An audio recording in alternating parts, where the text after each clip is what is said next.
Hi guys, welcome to Cricket Chat with Venkatesh. Match number 25లో another disappointing defeat for Chennai Super Kings. CSK ఒక సీజన్లో వరుసగా 5 మ్యాచ్లు ఓడిపోవడం ఇదే మొదటిసారి. అలాగే వాళ్ళకి కంచుకోట ఒక ఫోర్ట్రెస్గా భావించే చెపాక్ స్టేడియంలో వరుసగా 3 మ్యాచ్లు ఓడిపోవడం కూడా ఇదే మొట్టమొదటిసారి. సో ఈ సీజన్ వాళ్ళకి ఏ రకంగా ఎంత ఇబ్బందికరంగా మారింది, ఎంత పేలవంగా తయారైంది అనడానికి ఇదే ఎగ్జాంపుల్గా మనం చెప్పుకోవచ్చు. సో సిఎస్కే ఫ్యాన్స్ ఏం హోప్స్ పెట్టుకున్నారంటే, సరే మళ్ళీ ధోని క్యాప్టెన్ అయ్యాడు, టీంలో ఒక టర్నర్ అరెంట్ తీసుకొస్తాడని అనుకున్నారు, కానీ అలా జరగలేదు. అంటే ఒక్క మ్యాచ్లోనే ధోని అంత మార్పు ఎలా తీసుకొస్తాడని చెప్పలేం, కానీ ఏదో ధోని దగ్గర ఉంది, ఆ మెదాస్ టచ్ ఉంది అని ఎక్స్పెక్ట్ చేశారు, కానీ అలా ఏం జరగలేదు. పిచ్ కూడా చాలా చాలా స్టిక్కీ పిచ్ అది. దాని మీద మొదట బ్యాటింగ్ చేయాల్సి వచ్చింది. అంటే టాస్ గెలిస్తే నేను కూడా మొదట బ్యాటింగ్ చేస్తుండేవాడిని అని చెప్పి ధోని అన్నాడు. But KKR captain Rahane toss గెలిచి ముందు వాళ్ళకి బ్యాటింగ్ ఇచ్చాడు. అప్పుడు వరుసగా వికెట్లు పడుతూనే ఉన్నాయి. పవర్ ప్లేలో just they manage 31 runs for 2 wickets. Conway కొంత ప్రయత్నం చేశాడు, రచిన్ రవీంద్ర అది కూడా చేయలేదు. వికెట్లు పడుతూనే ఉన్నాయి. నెంబర్ 3లో Rahul Tripathi has been totally disappointing. అతనికి ఛాన్సెస్ ఇచ్చారు ఈ సీజన్లో, కానీ అతను రుతురాజ్ ప్లేస్లో ఈ మ్యాచ్లో ఆడడం చూసాం మనం. కానీ ఏమాత్రం ఇంప్రెసివ్గా ఆడలేదు. ఒక స్టేజ్లో అయితే ఐపీఎల్లో బాగా ఆడి ఇండియన్ టీంలో కూడా ప్లేస్ సంపాదించాడు రాహుల్ త్రిపాఠి. కానీ ఎందుకనో లాస్ట్ సీజన్ ఎస్ఆర్హెచ్కి సరిగ్గా ఆడలేకపోయాడు. ఈ సీజన్లో కూడా అతను చాలా చాలా డిసప్పాయింటింగ్. అతను ఒక్కరని కాదు, ప్రతి ఒక్కరు కూడా అసలు ఇంటెంట్ చూపించలేదు. నాకు నచ్చిన విషయం ఏంటంటే, ఓకే పిచ్ చాలా స్టిక్కీగా ఉంది, స్పిన్నర్స్కి బాల్ గ్రిప్ అవుతుంది. Even somebody like Harshit Rana slower ones ఆ కటర్స్లో వేయడంతో ఆ కటర్స్ గ్రిప్ అయ్యి స్లోయర్ వన్స్ చాలా ఎఫెక్టివ్గా ఉన్నాయి ఆ పిచ్ మీద. చాలా చాలా స్టిక్కీ పిచ్, బ్యాటింగ్ ఏమాత్రం అనుకోలేదు. కానీ ఏదో ఒక రివర్స్ స్వీప్ కొట్టో ఏదో చేసి మొత్తం మీద బౌలర్స్ని అన్సెటిల్ చేసే ప్రయత్నం కూడా చేయలేదు. సింగిల్స్ తీయడం, ల్యాక్ ఆఫ్ ఇంటెంట్, అది బాగా అనిపించింది. అశ్విన్ కాస్త ముందు పంపించారు, జడేజా కంటే ముందు పంపించారు. సో అశ్విన్ అయినా ఆ షాకిల్స్ బ్రేక్ చేస్తాడని అనుకున్నారు, కానీ కాలేదు. విజయ్ శంకర్ కొంత ప్రయత్నం చేశాడు, కానీ అతను కూడా 29 అంతా చేశాడు. అది కూడా పెద్ద క్విక్గా ఏం కాదు. శివం దుబేని మనం పూర్తిగా బ్లేమ్ చేయలేం. శివం దుబే బిగ్ హిటర్, కానీ అతను మరోవైపు వికెట్లు పడుతూ ఉండేసరికి ఈ had to play coolly. So Rahul Tripathi and Vijay Shankar మధ్య ఒక పార్ట్నర్షిప్, ఒక 40-45 రన్స్ పార్ట్నర్షిప్ చూసాం. తర్వాత నెక్స్ట్ బెస్ట్ పార్ట్నర్షిప్ ఏదంటే లాస్ట్ వికెట్కి Dube and Anshul Kamboj last wicket 10th వికెట్కి వాళ్ళ మధ్య ఒక అన్బీటెన్ 21 రన్ పార్ట్నర్షిప్ చూసాం. సో అసలు పార్ట్నర్షిప్స్ లేవు, ఎవ్వరు కూడా రన్స్ చేయలేదు. ధోని డిస్మిసల్ మీద కొంత డౌట్ అనిపించింది, కానీ ఏంటంటే అంపైర్ ఎలా రిలే అయ్యాడంటే దెర్ వాజ్ ఎ మర్మర్. అంటే అది యాక్చువల్లీ ఎల్బిడబ్ల్యూ డెసిషన్, కానీ బ్యాట్కి తగిలిందా బాల్ అనేది ఒక డౌట్ అనమాట. కానీ బ్యాట్కి తగిలినట్టుగా లేదు, చిన్న స్పైక్ లాగా కనిపించింది. కానీ అంపైర్ దేని మీద వెళ్ళాలంటే లెఫ్ట్ సైడ్లో అతనికి ఆ స్ప్లిట్ స్క్రీన్లో ఆ స్లో మోషన్లో గ్యాప్ కనిపిస్తుంది బ్యాట్కి బాల్కి మధ్యలో. కొన్నిసార్లు అంటే బ్యాట్కి క్లోజ్గా బాల్ వెళ్ళినప్పుడు కూడా కొంచెం అది స్నికోమీటర్ అనేది ఆ సౌండ్ని బట్టి కదా రియాక్ట్ వచ్చి ఉంటుంది. దానివల్ల ఫ్యాన్స్ అయితే మరి ట్విట్టర్లో వాటిలో హంగామా చేస్తారు కదా, అది డిస్మిసల్ కరెక్ట్ కాదని చెప్పి. అంత తప్పుడు నిర్ణయం అయితే నేను అనుకోను. సో ఎవ్వరు కూడా సరిగా ఆడలేకపోయారు. And KKR spinners were wonderful. Moeen Ali start చేశాడు, ఎందుకంటే ఇద్దరు లెఫ్ట్ హ్యాండర్స్ ఓపెనర్స్ ఉన్నారు కాబట్టి ఆఫీగా మొయిన్ అలీకి ఫస్ట్ ఛాన్స్ ఇస్తే he was very effective. And అందరికంటే సునీల్ నారాయణ్ 4 ఓవర్లో 13 రన్స్ మాత్రం ఇచ్చి 3 వికెట్లు తీశాడు.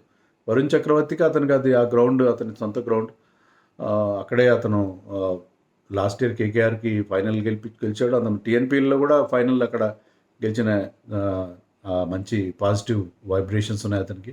అతను కూడా 2 వికెట్స్ తీశాడు. చాలా ఎకనామికల్ వాళ్ళ ముగ్గురు స్పిన్నర్స్ కూడా చాలా ఎకనామికల్. హర్షిత్ రాణాకి 2 క్యాచ్లు డ్రాప్ అయినాయి, అయితే అతనికి ఇంకా హర్షిత్ రాణా వాళ్ళు ఒకటైతే హర్షిత్ రాణా ఒక వైభవ్ అనుకుంటా, మొత్తం మీద 2 క్యాచ్లు డ్రాప్ చేస్తారు, అది మినహాయిస్తే. But Harshit Rana bowled beautifully, Vaibhav bowled beautifully. So KKR చాలా వెల్ ఆయిల్డ్ మెషిన్ లాగా అనిపించింది మ్యాచ్లో, చాలా చాలా ఎఫెక్టివ్గా అనిపించింది. ఆ 2 క్యాచ్లు డ్రాప్ అవ్వడం, నారాయణ ఒకటి డ్రాప్ చేశాడు, మరొక ఫీల్డర్ ఎవరో డ్రాప్ చేశాడు. మొత్తం మీద Venkateswara drop, of all the people Venkateswara drop చేశాడు. అంటే అతనికి could not side the ball అనిపించింది, చాలా ముందు పడిపోయింది అతనికి. సో ఆ క్యాచ్లు వదిలేయడం మినహాయిస్తే ఎవ్రీథింగ్ వెంట్ కేకేఆర్స్ వే. టాస్ గెలవడం దగ్గర నుంచి వాళ్ళకున్న బౌలింగ్, రస్సల్ బౌలింగ్ చేయాల్సిన అవసరం కూడా రాలేదు వాళ్ళకి. 5 స్పిన్నర్స్ని ఎక్కువగా యూజ్ చేశాడు రహానే. అంటే పిచ్ని బాగా రీడ్ చేశాడు. పిచ్లో స్పిన్నర్స్కి హెల్ప్ ఉంది.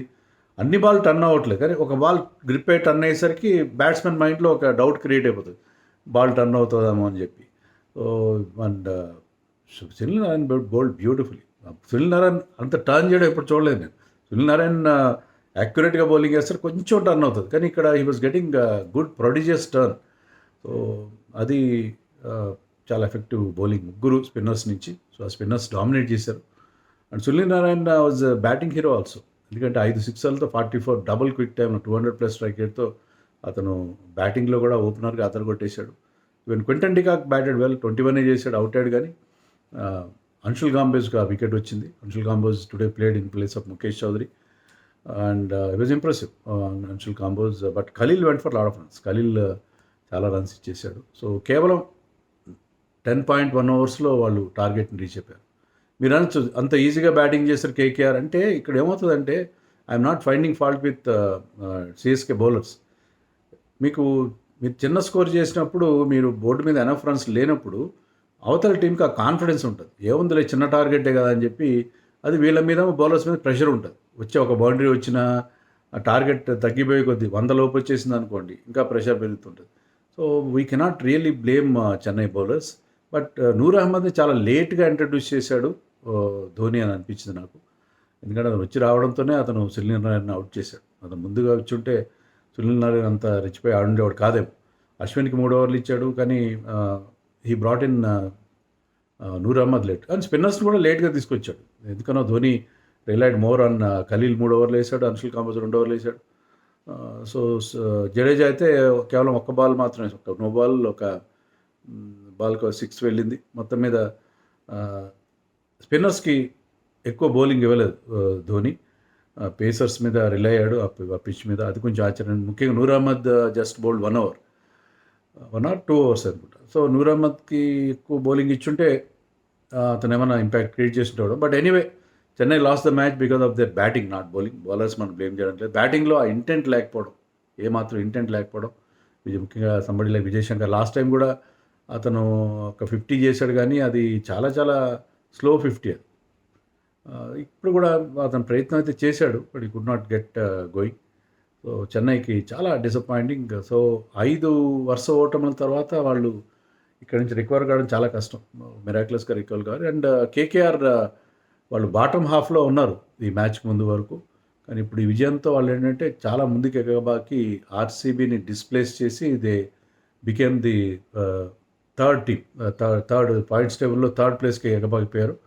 వాళ్ళ నెట్ రన్ రేట్ కూడా ఈ మ్యాచ్ ముందు మైనస్లో ఉంటే ఇప్పుడు అది ప్లస్లో వెళ్ళిపోయింది. ఎందుకంటే హ్యూజ్ విన్ కదా, ఇంకా బోల్డ్ అన్ని 9.5 ఓవర్స్ మిగిలి ఉండగా గెలిచారు కాబట్టి వాళ్ళు చాలా మందికి వెళ్ళారు. Rahane also batted beautifully. Rahane and Rinku Singh పంపించారు. నెట్ రన్ రేట్ దృష్టిలో పెట్టుకునే వెంకటేశ్వర్ కంటే ముందు రింకుని పంపించారు. అండ్ రింకు ఒక 6తో ఫినిష్ చేశారు. రహానే కూడా ఈ సీజన్లో అతను pick up shots to the square leg, అతను కొట్టే 6లు చాలా చాలా ఎఫెక్టివ్గా కనిపిస్తున్నాయి. Rahane is looking good touch. So అతను కూడా నాట్అవుట్గా 20-21 చేసి నాట్అవుట్గా గెలిచాడు.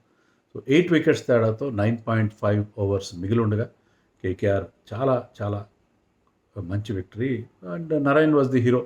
లాస్ట్ ఇయర్ కూడా అతను మోస్ట్ వాల్యుబుల్ ప్లేయర్. ఈసారి కూడా బ్యాటింగ్ బౌలింగ్ రెండిట్లో కూడా అతను షైన్ అవుతున్నాడు. అది వాళ్ళకి పెద్ద ప్లస్ పాయింట్గా చెప్పుకోవాలి. రసల్ మరి ఎందుకు బౌలింగ్ లేదు, అతనికి రసల్కి బౌలింగ్ ఇవ్వలేదు, బ్యాటింగ్ కూడా పెద్దగా రావట్లేదు. Russell is having quiet tournament so far. But Russell అవసరం కూడా లేకపోతుంది, ఎందుకంటే Harshit Rana and Vaibhav are doing excellent job.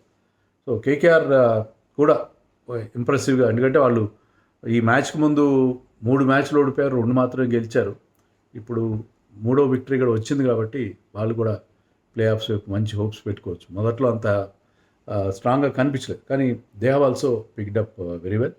But చెన్నైకి డిసప్పాయింటింగ్, చెన్నైకి హ్యూజ్ డిసప్పాయింట్మెంట్. మరి హోమ్లో ఇలా ఓడిపోవడం, అందులో ఒక స్పిన్ ట్రాక్ మీద ఓడిపోవడం, అది చెన్నై ఫ్యాన్స్ జీర్ణించుకోవడం కొంచెం కష్టమైన విషయం కదా.